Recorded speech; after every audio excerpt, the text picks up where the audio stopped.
Мен ушу мекенге сүйүм. Бул биринчиден элдин уулу болуп, элге кызмат кылып, ошо элиңе, жериңе, мамлекетке кызмат кылуу деп айтат элем. Ошо элге кызмат кылсам, элдин уулу болсом дегендей бир чоң үмүтүм бар эле.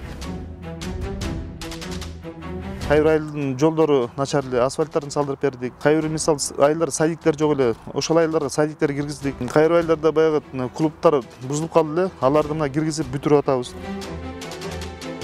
Кара Балта шаарына же Кайны шаарына келип, жана кичи футбол оюнуна, мини футбольный поляларга келип, түнү менен ойношот. Ошондой бир топ айылдарга мини футбольный полялар салдырып бердик. Биздин чоң чүй каналы бар. Жай менен суу тартыш болот. Анткени ушу жылдан жылга дыйканчылык күч алып баратат. Элге ушу келген суу жетпей калат да. Мына быйыл дагы суу тартыш болуп, ушу Бычкада бир 10 күндөй жүрдүк. Ушу элге сууну толук жеткирели деп. Бүгүнкү чейин ошо дыйкандар ар дайым ыраазычылыгын айтып келишет да. Көбүнчө билесиздер, 66%дан ашык Кыргызстанда эл ошо дыйканчылык менен айыл жергесинде жашайт. Биздин Чүй областында көбүнчө кант кызылча айдап, ошо менен алектенишет. Күз келгенде эле бизде жыл сайын сак завод менен маселелер көп болот. Ошол маселелер менен көп жүрдүк.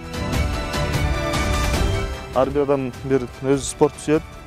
Мен ошо бала кезде ат менен чоңойгонбуз. Көкбөрү ойнойбуз. Айылда ошо Жайыл району, Панфилов районунда ошо жаштар арасында, анан 40 жаштан жогору күз мезгили келгенде шерине катары оюндарды ошо жума сайын кылып турабыз.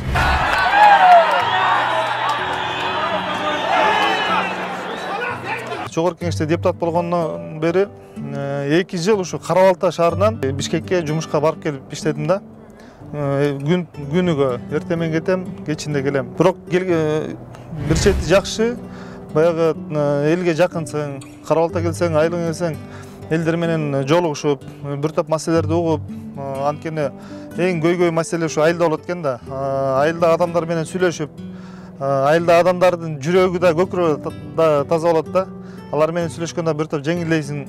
Жалпы кыргыз элиме ден соолук, оорубаңыздар, бар болуңуздар. Ошонун ичинде Жайыл району менен Панфилов районунда элиме ыраазычылык билдирем. Эл үчүн кызмат кылганга даярбыз.